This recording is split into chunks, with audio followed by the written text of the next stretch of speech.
नमस्कार। चलिए आज एक ऐसे कॉन्सेप्ट को समझते हैं जो किसी भी डेमोक्रेसी की जान है। एक ऐसा सिस्टम जो ये तय करता है कि देश चलेगा कैसे। हम बात करने वाले हैं सत्ता की साझेदारी की, यानी पावर शेयरिंग की।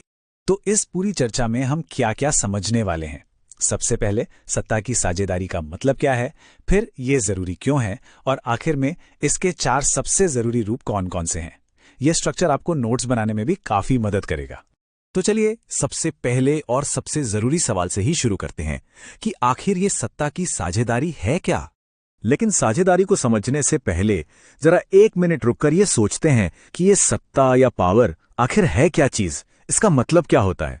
देखिए, एक डेमोक्रेसी में पावर किसी एक इंसान या एक संस्था के हाथ में नहीं रह सकती, बल्कि इसे सरकार के 3 सबसे मजबूत पिलर्स के बीच बांटा जाता है।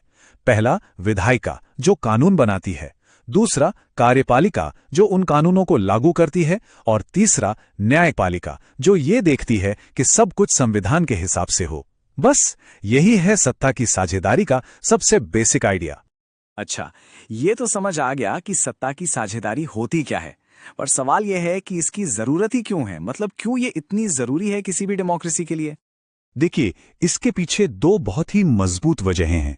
पहली वजह तो एकदम प्रैक्टिकल है। ये समाज में होने वाले टकराव को कम करती है। सोचकर देखिए, जब हर ग्रुप को यह महसूस होगा कि सरकार में उनकी भी बात सुनी जा रही है, तो झगड़े की गुंजाइश अपने आप कम हो जाती है। इससे देश में शांति बनी रहती है और पॉलिटिकल स्टेबिलिटी भी। और दूसरी वजह, अरे वो तो डेमोक्रेसी की आत्मा है, उसका दिल है। असल में सत्ता की साझेदारी ही तो लोकतंत्र का असली मतलब है। इसका सीधा सा अर्थ यह है कि लोगों के पास यह हक होना चाहिए कि उनसे पूछा जाए कि उन पर शासन कैसे किया जाएगा। यही तो सच्ची भागीदारी है ना।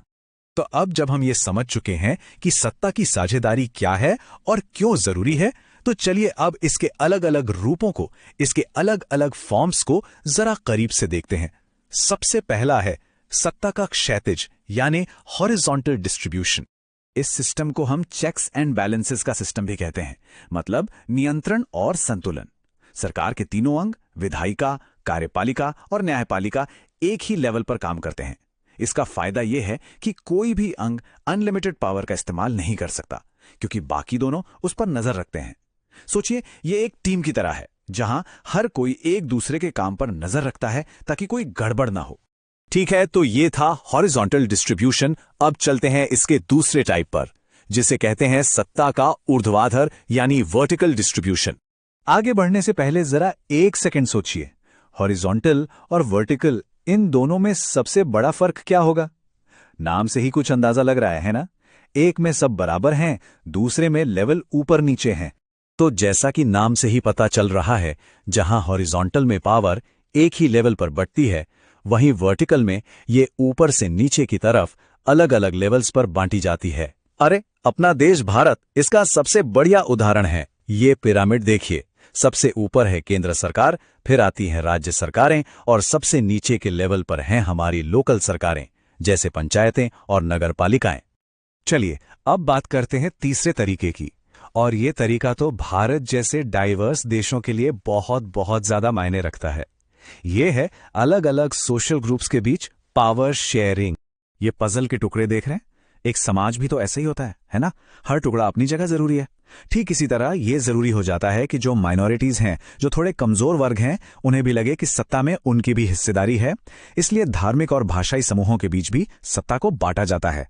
और पता है, बेल्जियम की कम्युनिटी गवर्नमेंट इसका एक शानदार एग्जाम्पल है। अब हम आ गए हैं अपने आखिरी यानी चौथे रूप पर, पॉलिटिकल पार्टीज, प्रेशर ग्रुप्स और मूवमेंट्स के बीच सत्ता की साझेदारी।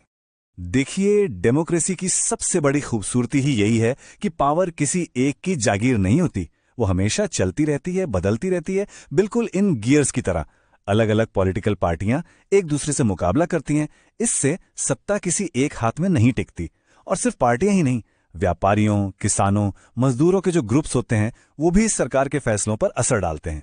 तो चलिए, जो कुछ हमने अब तक समझा है उसे फटाफट एक बार रीकैप कर लेते हैं। ये टेबल नोट्स बनाने में बहुत मदद करेगी।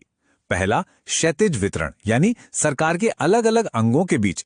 दूसरा, ऊर्ध्वाधर वितरण, यानी सरकार के अलग अलग स्तरों के बीच। तीसरा, सामाजिक समूहों के बीच। और चौथा, पॉलिटिकल पार्टियों और प्रेशर ग्रुप्स के बीच। तो अब ये सब समझने के बाद एक सवाल दिमाग में जरूर आना चाहिए। जरा सोचकर देखिए, अगर इन 4 तरीकों में से कोई एक भी तरीका गायब हो जाए तो हमारी डेमोक्रेसी पर क्या असर पड़ेगा? सत्ता का ये पूरा का पूरा बैलेंस कैसे गड़बड़ा जाएगा? इस पर सोचिएगा जरूर। आज के लिए